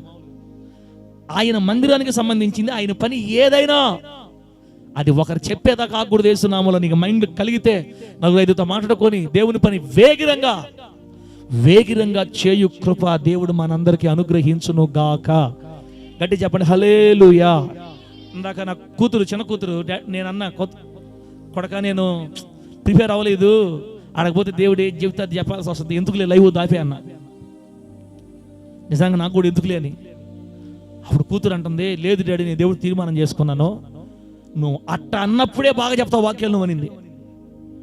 ఏం చూసుకోలేదు అన్నప్పుడే నువ్వు బాగా చెప్తావు, నువ్వు బాగా చెప్పకపోయినా నాకు సంబంధం లే, ఇక నుంచి నేను 4 దగ్గరలో లైవ్ పెట్టాలా? అమ్మ ఇది ఆసక్తి అంటారా? ఆసక్తి లేదంటారా? పోయిన వారాన్ని వద్దని చెప్పేకి వచ్చేసింది. దేవుడు మాట్లాడాడంట, ఎక్స్ట్రా చేయబాకు నువ్వు అని. ఎక్కడైనా నేను దేవుడు పని పెట్టాలి, 4 దగ్గరలు పెట్టాల్సిందే. ఆసక్తి బిడ్డ, నీకు కలిగిన దాంట్లో, నువ్వు చేయగలిగిన దాంట్లో, నువ్వు దేవుని కొరకు ఏం చేయాలనుకున్నావో, తల చిన్నది కానీ పెద్దది కానీ, దేవుని పనిలో వేగిరంగా ఉండు. నేను దేవుడు దీవిస్తాడు యేసునామములో. దేవుని సొమ్ముని దేవునికి ఇచ్చే విషయం ఎట్లా ఉండాలా? ఇది కూడా తెచ్చావు సార్ నువ్వా, ఇది కూడా తెచ్చావా, తెస్తా ఆడే ఉంది. ఆశీర్వాదం కూడా చాలా ఆశీర్వాదం ఆడే ఉంది. దేవునికి ఇచ్చే విషయంలో కూడా దేవుని బిడ్డలు ఎట్లా బిడ్డలారా? స్లోగా ఉండాలా, ఫాస్ట్గా ఉండాలి. అక్క నిజంగానే నెలకు నువ్వు 10,000 సంపాదిస్తున్నావంటే దేవుడు బోల్ట్ దిప్పితే నువ్వు సంపాదిస్తావా 10,000? నువ్వు నెలకు సంపాదించి ఆ 20,000 బోల్ట్ దిప్పితే నువ్వు సంపాదిస్తావా? సంపాదించలేవు. మా డైరెక్టర్ గారా నిజంగా ఉద్యోగాలు చేసి 1,00,000 సంపాదించే వాళ్ళైనా, చేతి పనులు చేసుకుని 10,000 సంపాదించే వాళ్ళైనా, ఆ పూట పనికి పోయి 5,000 4,000 సంపాదించుకునే వాళ్ళైనా బోల్ట్ ఏసయ్య తిప్పితే ఆగిపోద్ది ఎక్కడదక్కడ. సంపాదించుకోవడానికి దేవుడే శక్తిని ఇస్తున్నాడు అంటే ఆ డబ్బు కూడా మనకు దేవుడే ఇస్తున్నాడు అని అర్థం. దేవుడే ఇచ్చిన ఆ డబ్బులో నుంచి ఆయనకి చెందాల్సిన దాన్ని కూడా మనం ఇవ్వడానికి చాలా సోమరిపోతులుగా ఉంటున్నామంటే, బిడ్డ నిన్ను ఎట దీవించాలి దేవుడు చెప్పు, నేను ఎలా దేవుడు అర్థం చేసుకోవాలి, ఎలా నిన్ను కొలిచిన కొలతే తల్ల కొలిచిన కొలతే. ఆయన ప్రేమ గల దేవుడు నేను కాదన్నట్లా, కానీ మన త్యాగం కూడా దేవుడు చూస్తాడు కదా. దేవునికి ఇచ్చే విషయంలో కూడా చాలా స్పీడ్గా ఉండండి తల్ల, చాలా స్పీడ్గా ఉండండి. మీ సేవకుడిగా నేను చాలా ధైర్యంగా, సంతోషంగా, ఆనందంగా చెప్తున్నాను. నేను కూడా నా ప్రభువుకు కొన్ని తీర్మానాలు చేసుకొని కొంత భాగాన్ని ప్రతిష్ఠించిన తర్వాత, అమ్మా నన్ను కూడా దేవుడు తాకాడు. ఇప్పుడు ఇంత ముందులాగా లేదు. గురువారంకి అయిపోయేది మొత్తం బ్యాలెన్స్ అంతా. శుక్రవారం శనివారం చాలా గొక్క పట్టుకోండి, ఆదివారం ఎప్పుడు వస్తుందని. ఇప్పుడు అలా లేదు. ఆదివారం ఎప్పుడైనా పర్వాలేదు అన్నట్టు చేసాడు దేవుడు. ఇప్పుడు నాకు ఆదివారమా ఎప్పుడైనా పర్వాలేదులే. నేను గమనిస్తున్నాను ఆ తేడా. నా దేవునికి వేగంగా, నా దేవుని కొరకు నేను వేగంగా ఆయన దానికి ఇచ్చేటప్పుడు నా పట్ల ఆయన కూడా అలాగే స్పందిస్తున్నాడు. దేవునికి స్తోత్రం కలుగును గాక. చెప్పండి గట్టిగా హల్లెలూయా. ఆదివారమా ఓకే పర్వాలేదు, ఎప్పుడైనా పర్లేదు, ఇబ్బంది ఉంది అన్నట్టు చేశాడు. ఇంకా ముందు ముందు ఇంకా చేస్తాడు. నేను నాటిన ఒక్క విత్తనాన్ని 1000 విత్తనాలుగా మారుస్తాడు యేసు నామములో. అందుకని దేవునికి ఇచ్చే విషయంలో కూడా మనం ఎట్టుండాలి బిడ్డ, ఎట్టుండాలా? స్పీడ్గా ఉండాలి. పరిచర్య చేసేటప్పుడు స్పీడ్గా చేయాలి. మందిరికి వచ్చేటప్పుడు స్పీడ్గా రావాలి. వేకువజామున ప్రార్థన చేయాలనుకున్నప్పుడు స్పీడ్గా లేవాలి. 10 సార్లు ఆపకూడదు అలారాన్ని. అలారాన్ని ఎన్నిసార్లు ఆపకూడదు. కొంతమంది చేయాలని పెట్టుకుంటారు, పాపం ఆపుతా ఉంటారు. ఇంకెందుకు అంత మాత్రం పెట్టడం, నిద్రపో అక్క. వేస్తారక్క 4 లేస్తేనే దేవుడు వింటాడని కాదు, 8 గంటలకు ప్రార్థన చేసిన దేవుడు వింటాడు యేసు నామములో. గట్టి చెప్పండి హల్లెలూయానే. కాకపోతే 8కి 4కి తేడా ఏంటంటే, 4 అప్పుడు ఎవరు మాట్లాడవు, నిశ్శబ్దంగా ఉంటుంది, ప్రశాంతంగా చేసుకోవచ్చు. 8 గంటలకి మమ్మీయా, ఆంటీయా, అక్కయో ఈ సౌండ్లు వస్తాయి. కాబట్టి ఈ సౌండ్లు లేకుండా ప్రశాంతంగా ప్రార్థన చేసుకోవాలనుకుంటారు. కాబట్టి ఉదయం లేమంటారు. కొంతమంది చెప్తారు, నేను చెప్పను, ఏ కుజాం లేచి దేవదూతలు దిగతారు ఫస్ట్లో చెప్పను, నేను వేస్ట్ తూచ్, నేను చెప్పను. వ్యక్తిగతంగా బిడ్డలారా, రూములు ఉండేవాళ్ళు వాళ్ళు ఎప్పుడు చేసిన ఇబ్బందులు, దేవుడు పలానా టైంలో అందుబాటులో ఉండి, సారీ ఇప్పుడు నేను రెస్ట్ తీసుకుంటున్నాను, ఇప్పుడు చేయబాకన ప్రార్థన అంటే దేవుడు ఎట్టవుతాడు? మన దేవుడు సర్వాంతర్వ్యామి. ఏ క్షణమందైన తండ్రి అని పిలిస్తే చెప్పు కుమారుడు అని వితిన్ సెకండ్స్లో మనకు ఆన్సర్ వస్తుంది యేసు నామములో. చెప్పండి గట్టిగా హల్లెలూయా. 5 గంటలకి 4 గంటల కంటే కాస్త ప్రశాంతంగా ఉంటుంది. కాబట్టి మొదటి రేయి లేదా దినం యొక్క మొదటి భాగంలో చెప్తారు సంతోషంగా చేసుకుంటే మంచిదని. కొన్ని వాక్యాలు అంటారు మీరు యూట్యూబుల్లో, వేకువజామున ప్రార్థన వల్ల కలిగే ఉపయోగాలు, వేకువజామున ప్రార్థన వల్ల కలిగే ఆశీర్వాదాలు అని చెప్తుంటారు. నమ్మద్దు, ఏ ఇబ్బందిలా. బిడ్డా, ఆయన నా తండ్రి, నేను మిట్ట మధ్యాహ్నం వెళ్ళి డాడీ అని పిలిచిన పలకతాడు యేసు నామములో. ఆమేన్ చెప్పగట్టుగా. నేను 10 గంటలకు వెళ్ళి డాడీ అనా, మా డాడీ కదా. కొంతమందికి మాటలు నచ్చట్లు అర్థమైపోయింది, సూపులతో చంపుతాడు గుచ్చి గుచ్చి. ఇటు చెప్పకూడదు కొంతమందికి. అటు చెప్పబాక పాస్టర్ నువ్వు మా మీద మోపు, కాడీలు మోపు, మా మీద బుట్టలు పెట్టు, పెద్ద బండరాళ్ళు పెట్టు, అయినా మోస్తాం. కానీ నువ్వు ఈ విధంగా మా మీద భారాలుగా తీసేసేవంటి మాకు బాగుండదు. ఏహనా మొయ్యాలనుకుంటే సంతోషంగా మొయ్యండి కుమారులారా. నేనైతే నా బరువులు దించేసి చాలా కాలం అయింది. ఆమె చెప్పడం గట్టిగా, నా రాళ్ళు దించేసి చాలా కాలం అయింది. ఇప్పుడు నేను దేవుడు ఎట్లా ఉంటాను తెలుసా, డాడీ కొడుకులాగా ఉంటాం. ఆమె చెప్పండి, డాడీ నాకు నిద్ర వస్తుంది, నాకు కళ్ళు నొప్పులు పడుతున్నాయి, నేను ఇప్పుడు లేను పడుకుంటున్నాను అంటే ఆయన దుప్పటి కప్పుతాను నా మీద. ఊరా ఎట్లా చెప్పు వాక్యం నువ్వు నాయన, ఇదే వాక్యమా? ఇదే వాక్యం, ఇదే. నువ్వు 9 గంటకల్లా పడుకుంటే 4 గంటలకు సంతోషం వెలుగు వస్తుంది నీకు. ఆమెన్ చెప్పు. 9కి పడుకుంటే 4 గంటలకు 8 గంటలు మొత్తం మనకి ఇదొక 3, అదొక 4, 7 గంటలు సంపూర్ణ నిద్ర చాలు. పడుకునేదే 1 గంటకి. 1 గంటకు పడుకుంటే 4 లేస్తారక, ఒకళ్ళు లేస్తుంది, మా పాస్టర్ లేస్తుంది 4 గంటలకి. 5 నిమిషాలే సౌండ్ వస్తుంది ప్రార్థనలో. ఇంకా 6వ నిమిషం నుంచి అదేంది పాస్టర్ అమ్మా నువ్వు పడుకొని నిద్రపోయి చేయడు, తూగినా కూడా పర్వాలే, నేను కూర్చో ఉండాలా, అది ఆమె తీర్మానం. మనకు ఆ సంబంధం లేదు, మనకు అనవసరం. నాకు అంత ఓపిక లేదు. మాకు మా డాడీకి మాకు కొన్ని లింకులు ఉంటాయి. నేను ఎప్పుడు పిలిచినా మా డాడీ కమాన్ అంటాడు, కొడకా నువ్వు ఫ్రీగా ఉండని చెప్తాడు. నువ్వు టెన్షన్ పడి చేయబోకు.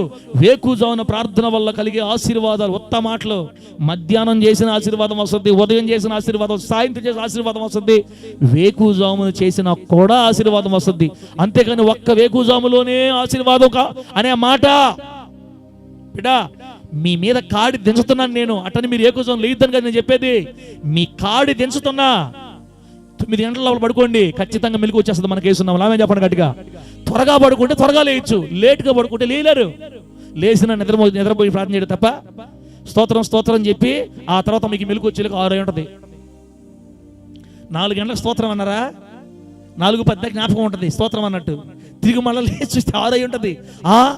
ఇంతసేపు ప్రార్థన చేసేది, ఇంతసేపు ప్రార్థన చేసేది నేను. అబ్బా ప్రార్థన చేశానా, నిద్రపోయాను. అద్దంలో చూసుకుంటే ఎడగారు ఉంటుంది మొత్తం.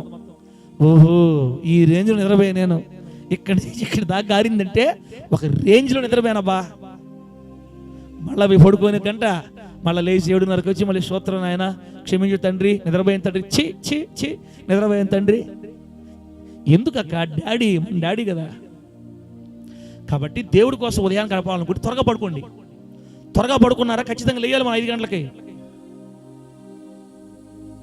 దేవుని పని ఎప్పుడు చేసినా వేగంగా చేయాలి. దేవుడు ఆ మంచి మనసు మనందరికి ప్రసాదించును గాక. గట్టి చెప్పండి హల్లెలూయా. చెప్పండి గట్టిగా హల్లెలూయా. బిడ్డలారా, మనం స్టార్ట్ చేసి 59 నిమిషాలు అయింది. 5 నిమిషాలు ఆపేస్తా. దేవుని పని వేగంగా చేసిన వాళ్ళు ఉన్నారు చూడండి. ఒకసారి బైబిల్ చూపిస్తాను మీకమ్మా. ఒక ఇద్దరిని చూపించి ముగిచ్చేస్తాను. దేవుని పని వేగంగా చేసిన వాళ్ళు ఒక ఇద్దరు ఉన్నారు.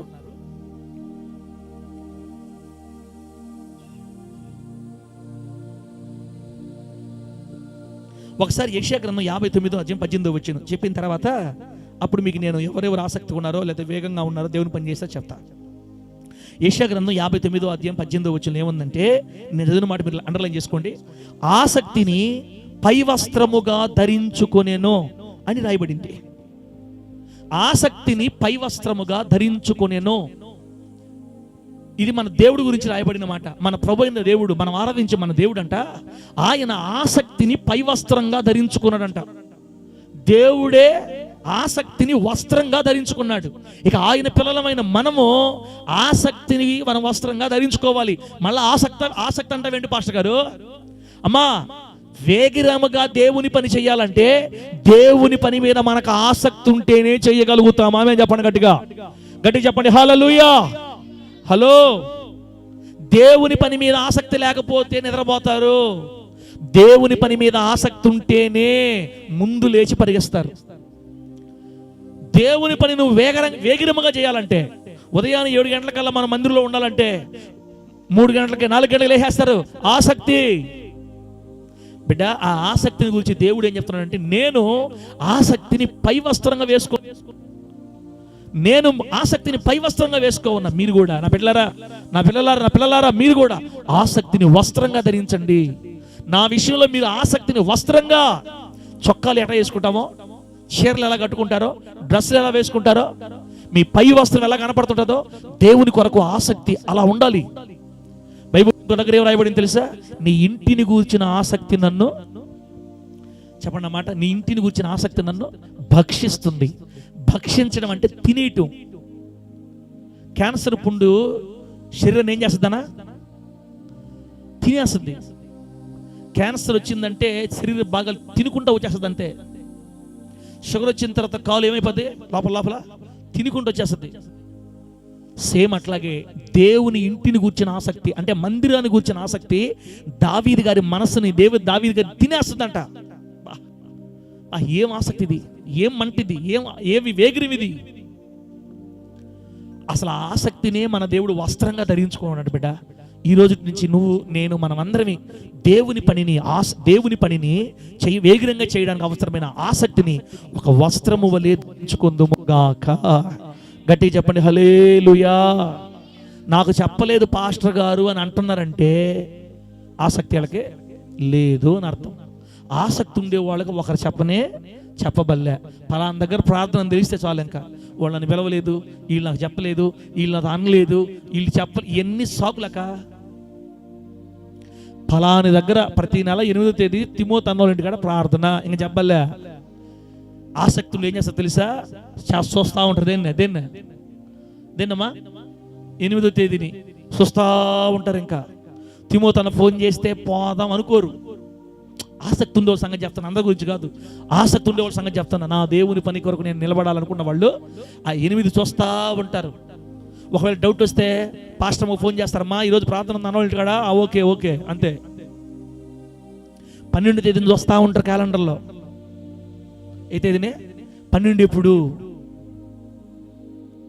లేకపోతే పలానా తేదీ ఇప్పుడు, పలానా ప్రార్థన ఎప్పుడు చూసుకుంటా ఉంటారు. ఆసక్తి. మర్చిపోయాం సార్ మేమా, అసలు నేను అదా జ్ఞాపకం ఉంది సార్, మర్చిపోయాం మేమా అంటే ఏందని అర్థమా? ఆసక్తి తగ్గిందని అర్థం.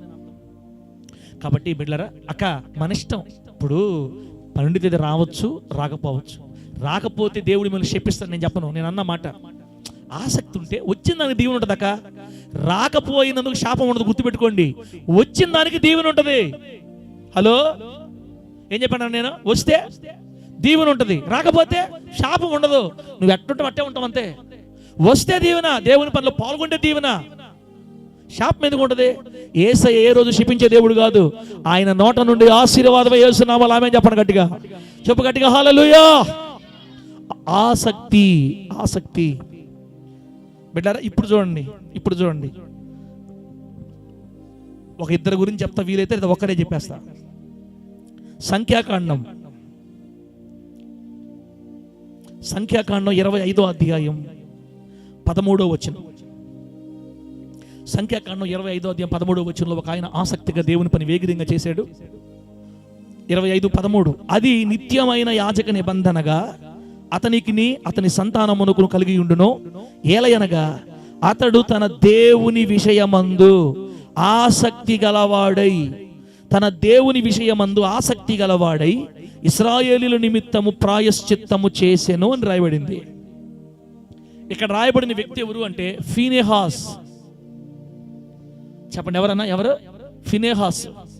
ఎవరైనా? అబ్రహాము గారి అహరోను గారి మనవడు. అహరోను కొడుకు ఎలియాజరు, ఎలియాజర్ కొడుకు ఫీనెహాస్. ఈ ఫీనెహాసు ఒక పని చేశాడు అక్కడ.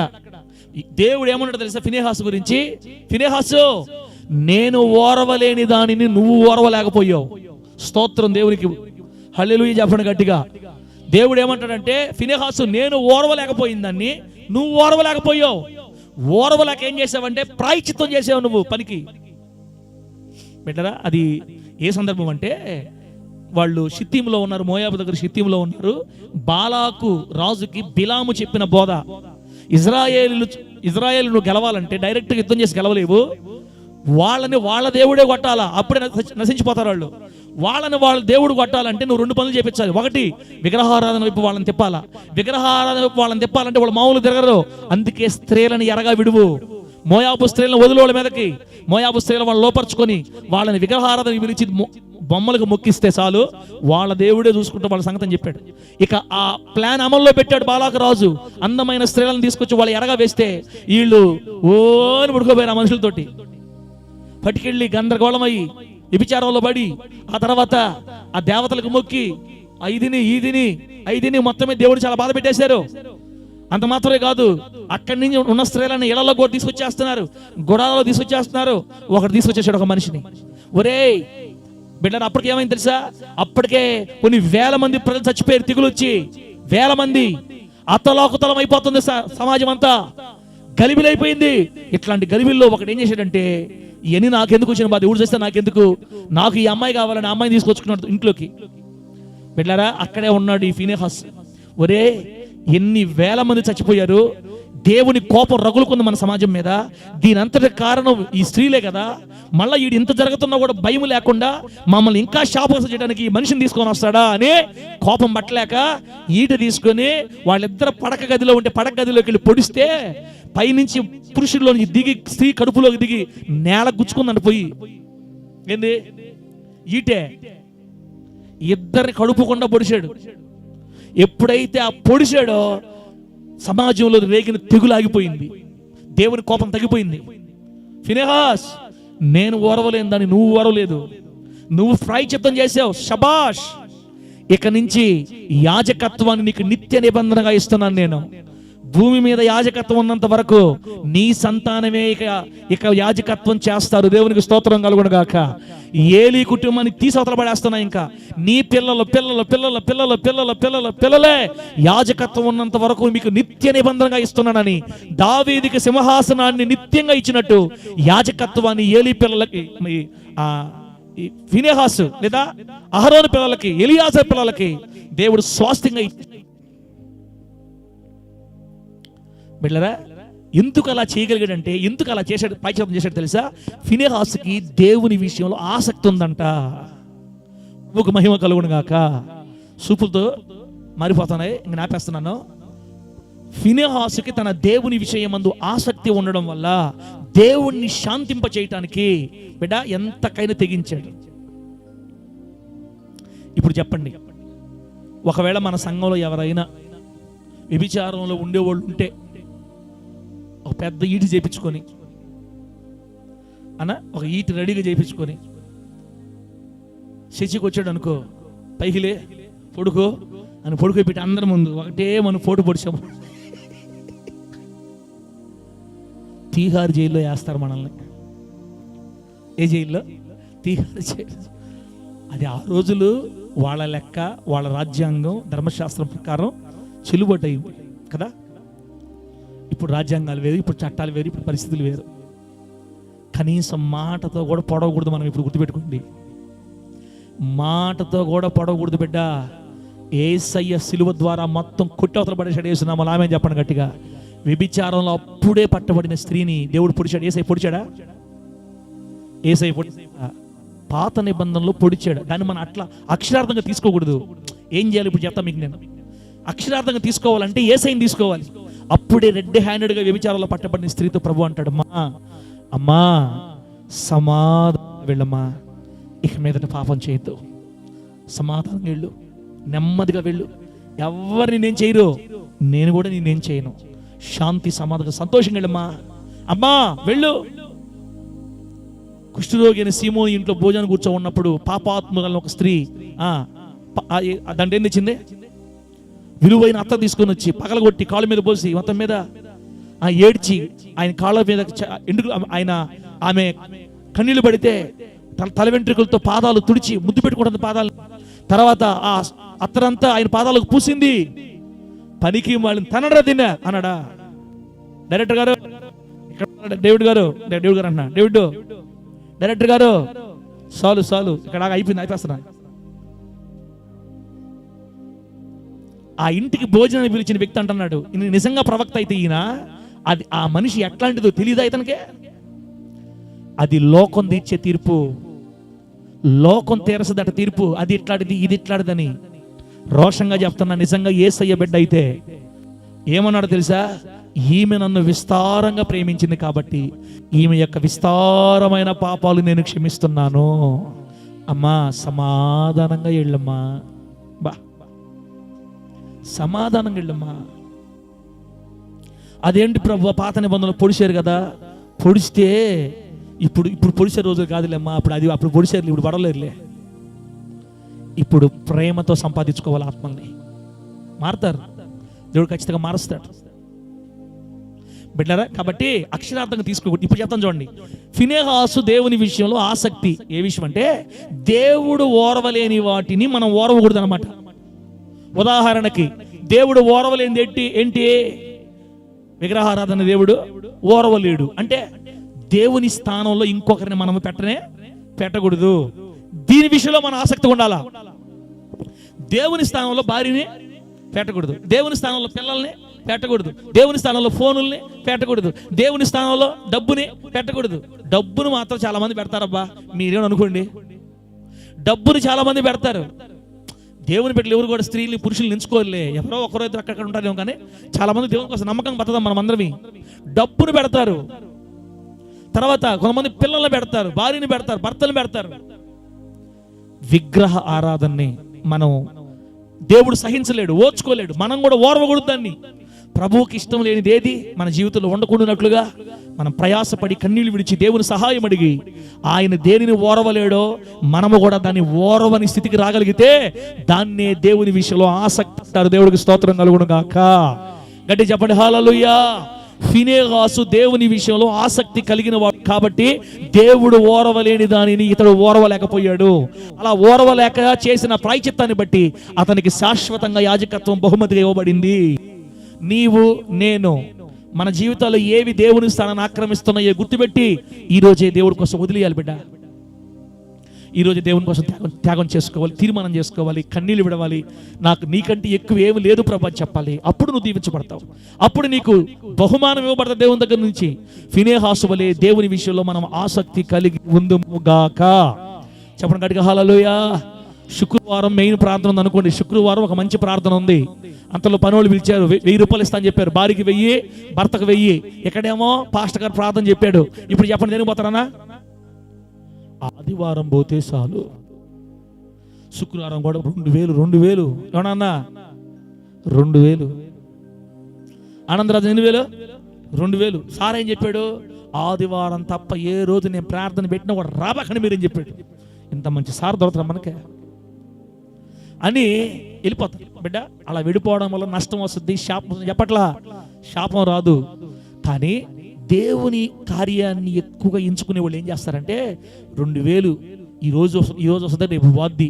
2000 కంటే ఆ డబ్బులు లేకపోయినా నా దగ్గర 500, 200 ఛార్జీ పెట్టుకొని దేవుని పనికి పోతే నాకు ఆశీర్వాదం వస్తుంది అని ఒకవేళ ఆపగలిగే మరి స్థితి ఉంటే, నేను రాలేనన్నా కొంచెం ఆరోగ్యం బాగాలేదని అబద్ధాలని చెప్పి దేవుని పనికి పరిగెత్తుకుని వస్తారు. ఫినెహాసు లాంటి వాళ్ళు, ఫినెహాసు లాంటి వాళ్ళు. వారం అంతా కాదు, ఎప్పుడన్నా మెయిన్ ప్రార్థనలకు బిడ్డ ఖచ్చితంగా వెళ్ళాలి. ఈ ప్రార్థనకు అనుకున్నప్పుడు మనల్ని డబ్బు శోధించినా కూడా ఆ డబ్బుని తీసి పక్కన పెట్టి దేవుని కోసం వస్తారు. దీన్నే దేవుని విషయంలో ఆసక్తి అంటారు. దేవునికి మహిమ కలుగును గాక. గట్టిగా చెప్పండి హల్లెలూయా. కాబట్టి బిడ్డ, ఫినెహాసు వలె దేవుడు వేటిని నువ్వు ఆయన ఓర్వలేడో అదే విషయాల్లో నువ్వు కూడా ఓర్వలేని స్థితిలో ఉండాలని ప్రభు కోరుకుంటున్నాడు. లాస్ట్ వ్యక్తి గురించి చెప్తున్నాను. 2 రాజుల గ్రంథం 10వ అధ్యాయం 16వ వచనం. 2 రాజుల గ్రంథం 10వ అధ్యాయం 16వ వచనంలో ఒక వ్యక్తికి ఆసక్తి ఉంది. అక్కడ చూడు ఏమంటాడు చూడండి. యెహోవాను గూర్చి నాకు కలిగిన ఆసక్తిని చూచుటకై, యెహోవాను గూర్చి నాకు కలిగిన ఆసక్తిని చూచుటకై నాతో కూడా రమ్మనగా యెహూ రథము మీద వారు అతనిని కూర్చుండబెట్టిరి అని రాయబడింది. బిడ్డలారా, ఇక్కడ దేవుడు యెహోవాను గూర్చిన ఆసక్తి, నాకు యెహోవాను గూర్చిన ఆసక్తి చూడడానికి రా అని ఒక వ్యక్తిని పిలుస్తున్నారు అక్కడ, యెహోనాదాబు అని. ఇక్కడ యెహోవాను గూర్చిన ఆసక్తి కలిగిన వ్యక్తి ఎవరో తెలుసా? యెహూ అనండి. ఎవరైనా? యాహూ కాదు, యెహూ. యెహూ అనే రాజు యెహోవా యందు ఆసక్తి, యెహోవా పని మీద ఆసక్తి కలిగినాడంట. యెహూకి దేవుడు ఒక పని అప్పగించున్నాడు. ఆ పని ఏంటి తెలుసా? ఆహాబు గోత్రికుల్లో, ఆహాబు వంశంలో ఒక్క మగవాడు కూడా నువ్వు ఉండనీయకూడదు అనే పని అప్పగించున్నాడు దేవుడు. ఎందుకు? ఆహాబు చేసిన ఘోరమైన దుష్కార్యాలు, యెజబెల్ చేసిన ఘోరమైన దుష్కార్యాలు. వాళ్ళకి షిలోహీయుడైన అహియా ప్రవక్త ద్వారా ప్రవచనం వచ్చేస్తుంది ఆల్రెడీ. ఊర్లో చచ్చిపోతే కుక్కలు తింటాయి, బయట చచ్చిపోతే పక్షులు తింటాయి, ఒక్కడ మిగిలిన పురుషుడు నీకు అని చెప్పాడు కదా. ఇప్పుడు ఆ ప్రవచనం ఎవరు నెరవేర్చాలంటే యెహూ నెరవేర్చాలి. అది దేవుడు అప్పగించిన పని, రాజు అప్పగించిన పని. ఆ పనిని వేగిరంగా చేయాలని దేవుని పని యందు ఆసక్తి కలిగిన యెహూ, అదే మనం చదువుకుంటే అహాబు సంబంధికులందరినీ వేటాడి నిర్మూలన చేసి యెహోవా నాకు అప్పగించిన పని అంతటి నేను పూర్తి చేశానని సంతోషిస్తాడు. యెహూ రాజు యెహోవా అప్పగించిన పని యందు ఆసక్తి కలిగి ఉన్నాడు, అందుకే వేగిరంగా పనిచేశాడు. ఆ అహాబు గోత్రికులందరినీ నిర్వీర్యం చేసేసాడు. నిర్వీర్యం చేసేంత వరకు ఆగలేదు దేవుని పనిలో. యెహూకు కలిగిన ఆసక్తి నీకు నాకు కలిగి ఉందుము గాక. గట్టి చెప్పండి హల్లెలూయా. అక్క, ఇదేందో పెద్ద పాపం అనేది చెప్పట్లేదు. నువ్వు ఆసక్తి కలిగి ఉంటే ఇంకా ఎక్కువ దీవించబడతావు చెల్లిలా. ఆసక్తి కలిగి ఉంటే ఎక్కువ దీవించబడతావనా? దేవుని పని మీద మనకి ఇంట్రెస్ట్ ఉండాలి, ఆసక్తి ఉండాలి, మండే మంట. రాజు పనిని వేగిరంగా చేయాలి. ఆ గొప్ప భాగ్యాన్ని, ఆ గొప్ప శ్రేష్టమైన స్థితిలోనికి మన కుటుంబాలన్నింటినీ దేవుడు నడిపించును గాక. చెప్పండి గట్టిగా హల్లెలూయా. ఆ గొప్ప స్థితిలోనికి దేవుడు మనల్ని నడిపించును గాక. బిడ్డ, అక్కడ అహాబు కుటుంబీకులు అందరూ చంపేశాడు. మనం ఏం చంపాలో తెలుసా? దేవుని సహాయం పొందుకొని సినిమాలను చంపాలి, దేవుని సహాయం ద్వారా బూతులను చంపాలి, దేవుని సహాయం ద్వారా కోపాన్ని చంపాలి, దేవుని సహాయం ద్వారా దేవునికి వ్యతిరేకమైన క్రియలను చంపేసేయాలి, త్వరగా వాళ్ళు నిర్మూలన చేయాలి. మన వల్ల కాదు, దేవుని సహాయం ద్వారా. ఏవేవైతే దేవునికి ఇష్టం లేని దుర్గుణాలు ఉన్నాయో వాటిని ప్రభు సహాయం చేత చంపాలి. ఆ పనిలో మనం వేగిరంగా ఉండాలి. ప్రభువా, నా కళ్ళు నన్ను చాలా ఇబ్బంది పెడుతున్నాయి, నన్ను కనికరించయ్యా, నా కళ్ళు తాకు, నా కళ్ళు ముట్టు అయ్యా, నేను నిన్ను సంతోష పెట్టాలయ్యా, నాకు సహాయం చెయ్యయ్యా, నేను నిన్ను బాధ పెట్టకూడదయ్యా. చంపాలి. అహాబ్ అంటే పాపం, అహాబ్ అంటే దుష్టత్వం, యెజెబెల్ అంటే విగ్రహారాధన, యెజెబెల్ అంటే దుష్టత్వం. నీ జీవితంలో ఏ దుష్టత్వం ప్రవేశించకుండా దేవుని సహాయం ద్వారా నువ్వు పోరాడి దేవుని పని విషయంలో ఆసక్తి కలిగి ఉంటే యెహోవా ఆసక్తి కలిగిన వాడుగా నువ్వు ఉంటావు.